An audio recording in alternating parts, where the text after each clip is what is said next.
Okay, however many people your church has, imagine if every one of those people was actively and intentionally and in a devoted way using their unique skills to further God's kingdom and to bring glory to God and spread the gospel.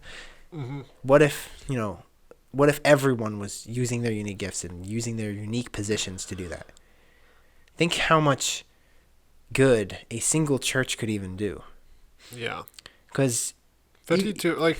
even a smaller church has that's like the number of people as a small company or a small organization or something. And in there, you're going to have people who are good at various forms of technology or speaking or writing or music. Mm-hmm. All these different passions and skills and interests. If everyone was using those, not necessarily in the, together, but in their own ways, think how much good would be done. Yeah. And then consider like a mega church. So you have thousands of people. What if it's like an army at that point? What if everyone was doing that? Things would look a lot different, I think. Instead, we let a handful of people do everything.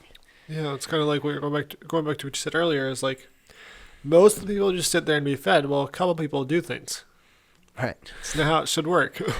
Like everybody should be doing things. It doesn't all have to be on the Sunday morning, but everybody should be doing something. Exactly. And I guess here we have to put the disclaimer that it's not our own actions that are going to save us or get us into heaven. It's only by God's grace that can happen. But if we believe in God and if we have been given that grace, shouldn't we naturally want to serve him? Shouldn't that be the natural response, is that we were given all this, now I want to give my life back? Like, it's not necessarily a requirement for salvation, but it's what we should want to do. It's what he expects of us. Yeah. We should all contribute to his cause. And going to, like, not by works. It's not by works because some people could do very little and get into heaven. Some people could do a lot, like kind of like the parable of the laborers. Mm-hmm. But it is by that you did work for God, that you did serve him. Mm-hmm. Whether you served him for 1 year because you were baptized 1 year before you died, or if you served him for 80 years because you were baptized 80 years before you died.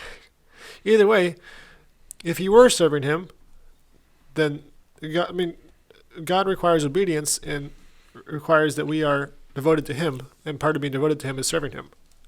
And so once we believe in him and have made that choice to follow him, then from that moment on, we are kind of obligated to use our talents for him. Yeah. And so it's not by works, because obviously the person with 80 that spent like 60 years as a Christian is not going to have 60 times more treasure in heaven. Well, maybe, but I don't think that's how it works.